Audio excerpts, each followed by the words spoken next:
သူကတော့အလဲတန်းပထမနဲ့ဟီတိုရီပ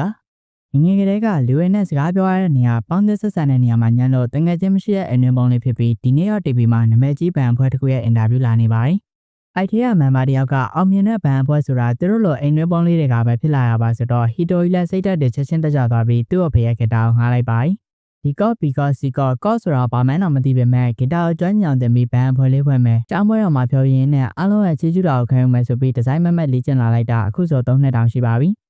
နေတိုင်း7 နာရီလောက်လေ့ကျင့်ခဲ့ရတဲ့ရလက်တစ်ခါတော့မတီးခဲ့ရဘဲနဲ့ကျောင်းပြီးသွားခဲ့တယ်။3နှစ်လုံးတငယ်ချင်းရောဗန်မန်ပါရောတယောက်မှမစုနိုင်ခဲ့ဘူးဆိုပြီးသူကိုယ်တိုင်ရေးထားတဲ့သချင်းကိုတီးဆိုရင်ညာရေးချင်မတော့အတန်ပြဲကြီးနဲ့ပါဝင်ခြင်းကိုနားထုတ်ပေးနေပါတယ်။အဲ့လိုပြောလို့မကြိုးစားခဲ့ဘူးဆိုတာမျိုးတော့မဟုတ်ပဲ CD အခုတွေယူသွားတာတော့ဗန်ပစ္စည်းတွေယူသွားတာတော့လုပ်ပြီးသူ့ကိုစကားလာပြောအောင်ကြိုးစားခဲ့ပေမဲ့အထက်တန်းရောက်လို့တလားတောင်ရှိနေပြီးအခုတည်းအဆင်မပြေသေးပါဘူး။ဆိုပေမဲ့သူ့မှာနာမည်ကြီးသချင်းတွေကိုကာဗာပြန်ဆိုပြီးတင်ပေးနေတဲ့ Guitar Hero ဆိုတဲ့ subscriber 3000ကျော်ရှိတဲ့ YouTube channel လေးတစ်ခုရှိပါတယ်။နောက်နေ့တော့ဟီတိုရီတယောက်ပစ္စည်းတွေအစုံလင်းနဲ့ဘန်ကောင်မလေးပုံစံတေချာရွှိုင်းရင်ဒီနေ့တော့သူ့ကိုတရားရောက်စကားလာပြောမှတေချာတယ်ဆိုပြီးကြောင်းရောက်လာပါတယ်။ဒါပေမဲ့ညနေကျောင်းစင်းတဲ့အထိတောင်ဘာမှမတူလို့အပြင်စင်နေပိုလုံးမိသွားတာလို့စဉ်းစားနေတော့လူတန်းကြားလို့ထွက်ပြေးသွားပြီးသူ့ကိုစပင်းအနီအောင်တဲ့ကောင်မလေးကတွေ့သွားပါတယ်။ကလေးကစားကွင်းထဲမှာစိတ်ပြက်လက်ပြက်နဲ့ထိုင်နေပြီးအွန်လိုင်းမှာပဲစူးစမ်းရင်ကောင်းမလားလို့စဉ်းစားနေတော့မှဂီတာကိုမြင်ပြီးတော့နေစီကာလို့ခေါ်တဲ့ကောင်မလေးကသူ့စီကိုရောက်လာပါတယ်။နီချီကာတဲ့ပဲသူတို့ရဲ့ဘန်အဖွဲ့အတွက်ဂီတာလေးနဲ့ကူညီပေးလို့ရမလားဒီနေ့ဖျော်ဖြေပွဲရှိတာကိုဂီတာတီးတဲ့သူကရုတ်တရက်ကြီးထုတ်သားလို့ပါဆိုပြီးအကူညီလာတောင်းတာဖြစ်ပါတယ်။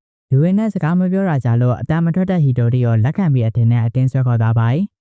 နီချီကာအခုသူတို့သွားနေတဲ့ style လို့ခေါ်တဲ့ဖျော်ဖြေကလပ်မှာသူ့အမမန်နေဂျာလုပ်နေကြောင်းပြပြပေမဲ့ဟီတိုရီကတော့နီချီကာမှ fashion ကြသေးတဲ့သူကတော့ဘေတုတ်ထဲကကြောင်တောင်ဂျက်ကက်ကြီးကိုဝတ်ထားလို့အဆင်ပြေပါမလားလို့တွေးနေပါတယ်။ဖျော်ဖြေပွဲတစ်ခုမှတီးရတော့မှမလို့နှလုံးတွေခုန်စိတ်တွေလှုပ်ရှားနေပေမဲ့သူနေတိုင်းဖျော်ဖြေခြင်းခဲ့တဲ့အကြောင်းပွဲတော်မှာလို့အစွမ်းကုန်ဖျော်ဖြေပြမယ်ဆိုပြီးအားတင်မွေးနဲ့ပဲစတာလီကလပ်ကိုရောက်လာကြပါတယ်။ကလပ်ထဲကိုဝင်လာကြတော့သူတို့တဲ့အရင်ဖျော်ဖြေရမယ့်ဘန်အဖွဲ့ PA ဆန်အပြင်နောက်ထပ်မန်ဘာတယောက်ဖြစ်တဲ့ Bass Team ယိုနဲ့ပါဟီတိုရီကိုမိတ်ဆက်ပေးပါတယ်။နီချီကာရဲ့အမပြန်မလာခင်လေ့ကျင့်ဖို့စတူဒီယိုစီကိုထွက်လာကြသလိုဒီတီးလုံးသာဆိုရင်တီးနိုင်တဲ့ငါလည်းဂီတာတီးတာကျွမ်းနေပြီမို့လို့ရအောင်လုပ်မယ်ဆိုပြီးဟီတိုရီအားမွေးနေပါတယ်။ငါ့ကိုအထင်ကြီးသွားအောင်လုပ်ပြမယ်ဆိုပြီးစတီးလိုက်တော့မထင်ထားလောက်အောင်ကိုစောင်းရမ်းကိုညံလုံးနေတော့ဟီတိုရီစိတ်ထိခိုက်သွားပါတယ်။သင်ပြရမယ်ဆိုရင်ဘန်အဖွဲ့တစ်ခုဆိုတာတခြားထိခိုက်သူတွေနဲ့လိုက်ရောညီတွေဖြစ်ဖို့ကအရင်အရေးကြီးပြီးဟီတိုရီရဲ့တန်ကြံတွေကအရှိကိုရောက်နေပါတယ်။ကိုရဲပြောပြရမယ်ဆိုရင်တော့သူမထူအောင်ထိုးချွန်နေဆိုပေမဲ့အဖွဲလိုက်တီးရမယ့်အချိန်မျိုးမှာတော့အလေးအကျမရှိလို့ဟိုးအောင်ဆုံးအစင်ပါပါ။ကိုနားလေအောင်ပြောရရင်တော့9ရောက်လုံးစီစီလုံးလုံးနဲ့တာဝါချိုးမှနိုင်မဲ့ဂိမ်းမှာဟီတိုရီကချောင်းခံပြီး freestyle ပဲကြားတတ်တာမျိုးပါ။ဒီလုံးနဲ့ပဲဟီတိုရီကဖုံဖုံလေးပြပြောင်းလဲသွားရင်ဒီကလန်းရလည်းဒီမှာလည်းပြီးဆုံးတော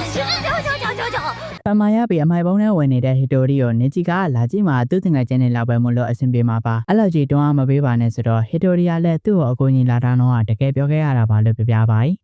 ်အရင်တော့ဆိုမမ်မာရီမစုနိုင်လို့နာမည်ကြီးသချင်းတွေကိုကာပါပြန်ဆိုပြီးအင်တာနက်ပေါ်ပြန်တင်တာမျိုးပဲလုပ်ခဲ့ရတာပါဆိုတော့နေချီကလည်းအရန်တော်တဲ့ဂီတာဟီရိုဆိုတဲ့သူလိုမျိုးလားသူတီးတာအရန်ကောင်းလို့နောက်မှနင်းကိုလင်းပို့ပေးလိုက်မယ်တော့ပြပြပါတယ်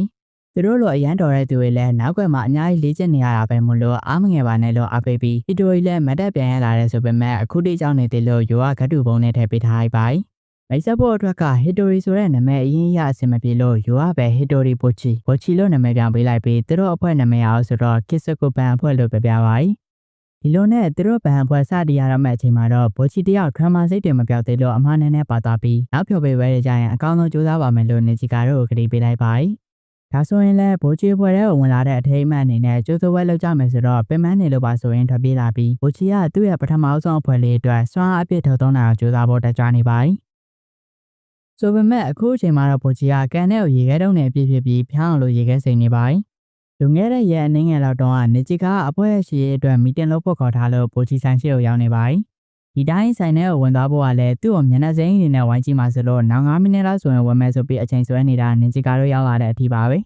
ပထမဆုံးမီတင်အတွက်ယိုကမေကွန်အန်စာတုံးလေးယူလာပါတယ်ကျောင်းတော်ကအကြောင်းနဲ့ပြောရမယ်ဘိုချီအရင်ပြောဆိုတော့သူ့အတိတ်ကိုမသိတဲ့အကြောင်းလေးမှဆိုပြီးထူးဆန်းတဲ့အကြောင်းတွေလာတော့မှမလို့အဲ့လောက်နဲ့ပဲရက်လိုက်သလိုယိုမှလည်းတန်ငယ်ချင်းမရှိရမလို့အားမငယ်ပါနဲ့လို့အားပေးပါတယ်ဒါဆိုရင်ယိုကသူနဲ့အတူတူပဲပေါ်လို့ဘိုချီတင်သွားပြီးသူ့ရဲ့အထီးကျန်မှုတောင်းကုန်းလေးကိုခဏလောက်ရောက်သွားပေမဲ့ယိုကငကိုတွေကတယောက်တည်းနေနေတဲ့သူမို့လို့ပါဆိုတော့သူ့စိတ်ကူးလေးတဲ့အကုန်ပျက်စီးသွားပါတယ်ကြိုက်တဲ့သချင်းတွေပြောပြရမယ်ဆိုတော့နေချီကဂျပန်နဲ့ပတ်တည်ယိုကတော့ကျွန်တော်လည်းတစ်ခါမှမကြားဘူးတဲ့သချင်းတွေနဲ့ဘိုချီကတော့လူငယ်အတိတ်ရှုပ်ထွေးမှုလို့ပြပြပါတယ်ရှင်းပြရမယ်ဆိုရင်တော့ຫນွေဦးတို့ပင်လယ်ပြားတို့မီရှူမီပန်းတို့လိုအချင်းနဲ့သက်ဆိုင်တဲ့စကားလုံးလေးတွေကိုဘဝအတွေ့အကြုံတွေနဲ့တီးဖွဲ့ထားတဲ့သချင်းမျိုးတွေဖြစ်ပါတယ်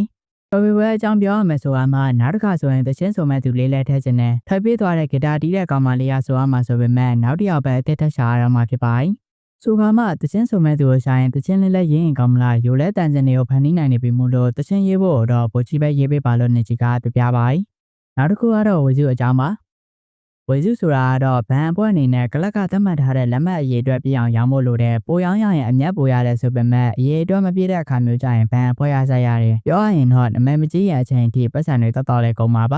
ါအဲ့ဒါကြောင့်ပတ်စံစုဖို့အတွက်အချိန်ပိုင်းအလုပ်လုပ်ကြမယ်ဆိုတော့ဘိုချီတရားသူ့အတွဲထဲမှာတရားရုံးနေရောက်ထောင်နေပါကြရင်အတွဲလွန်နေပြီးဒီကလပ်မှာပဲအလုပ်လုပ်ရမှာဆိုပေမဲ့ညင်းဖို့တတိမရှိလို့လက်ခံလိုက်ရပါတယ်မနှက်ပြန်ဆိုရင်ပဲအလုပ်စားရတော့မှမို့လို့ရေခဲစိန်ပန်ကာရှိမှာဂီတာ ETP အေးမရလုံးနေပေမဲ့မနှက်ရောက်တဲ့အထိတောင်မှခန္ဓာကိုယ်ကတောင်တောင်မြည်နေပါတယ်။ဆိုင်ကိုရောက်တော့မန်နေဂျာအမကဘိုချီကိုဟိုတစ်ခေါက်ကဂတ်တူတက်တာတဲ့ဝင်ပြီးဂီတာတီးသွားတဲ့ကောင်မလေးမလားလို့ပြောနေတော့နေဂျီကတော့ရောက်လာပါတယ်။အဲ့တော့မှမန်နေဂျာကနေဂျီကရဲ့အမမန်ဟိုတစ်ခေါက်ကပြောထားတာမှတ်မိသွားပြီးအရင်ဦးဆုံးတန်ရှင်းလောက်ကြမယ်ဆိုတော့ဘိုချီခွန်အောင်ထဲကိုရောက်သွားပါတယ်။နေဂျီကဘိုချီကိုဖျော်ဖျော်တဲ့အောင်တခြားရှင်းပြနေပေမဲ့ဘာကောမှမမှတ်မိလို့ဘယ်နာဖတ်ထားမှမသိတဲ့ဂီတာကြီးကိုကောက်တီးပြီးမှတ်မိအောင်လုပ်နေပါတယ်။အဖြော်ပိုင်းမှာကက်စတမာတွေမှာတဲ့ဟာကိုထည့်ပေးအောင်ပဲမို့လို့အဲ့လောက်တိမခက်ခဲကြနေစီကပြပြတော့ဘိုချီလည်းသူ့ကိုယ်သူတော်တော်တိုးတက်လာနေပြီလို့ထင်နေပါတယ်။ဒါပေမဲ့ကက်စတမာတွေရောက်လာတော့ဆိုင်အော်ဘာချက်ချင်းကောက်ပိတ်လိုက်ပြီးဘိုချီကအစင်ပြာစူးစမ်းပြီးအလုပ်လုပ်ကြည့်တော့မှဘာမှမတိုးတက်လာမှန်းသိလိုက်ပါတယ်။ဒီနေ့ကပထမဆုံးနေ့မို့လို့မကြခင်နေသားချသွားပါလိမ့်မယ်ဆိုတော့ဘိုချီလည်းသူ့လိုဘာမှမလုပ်တဲ့သူကိုဘာလို့သဘောတွေကောင်းနေရလဲလို့မေးလိုက်ပါတယ်။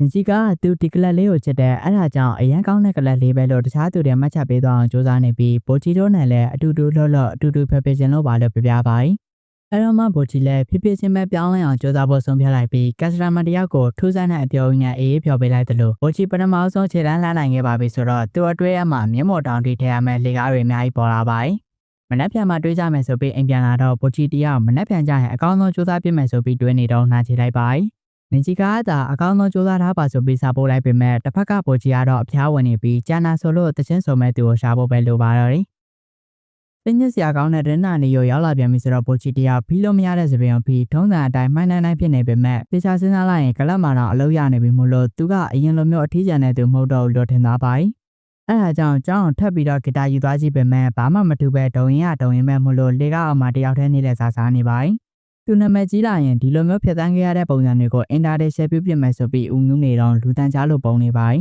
။အဲ့ဒီလူနှစ်ယောက်ကတချင်းဆိုတော်တဲ့ဂီတာဆန်အကြောင်းပြောနေပြီးအရင်ကလည်းဘန်အဖွဲ့တစ်ခုတည်းဝင်မှုတယ်ဆိုတော့ဘိုချီလည်းသူတို့အဖွဲ့တည်းဝင်ဖို့သွားပြောရင်ကောင်းမလားစဉ်းစားနေပေမဲ့အဲ့လောက်ထိ popular ဖြစ်တဲ့သူကိုစကားသွားပြောဖို့တတိမရှိပါဘူး။အခန်းရှိမှလာချောင်းနေတဲ့ဘိုချီကိုဂီတာကဗာများပြက်စရာရှိလို့လဲလို့မေးပြီးကြောက်ကြောက်နဲ့စကားမပြီးပဲ red တွေမိသွားတော့ရှက်ပြီးတော့ပဲထွက်ပြေးသွားပါတယ်။ဘိုချီတယောက်သူ့ရဲ့အသစ်ဆက်ဆက်နှစ်ထက်ကွမ်းအမှောင်ပတ်ချမ်းဆိုတဲ့ဦးချောင်းချောင်းသချင်းညိုတီးနေတော့မိုက်လိုက်တာဆိုပြီးအနောက်ကနေဂီတာရောက်လာပါတယ်။သူဂီတာတီးတာကိုတော်တယ်ဆိုပြီးချီကျူးနေလို့ဘိုချီပြောနေပါတယ်။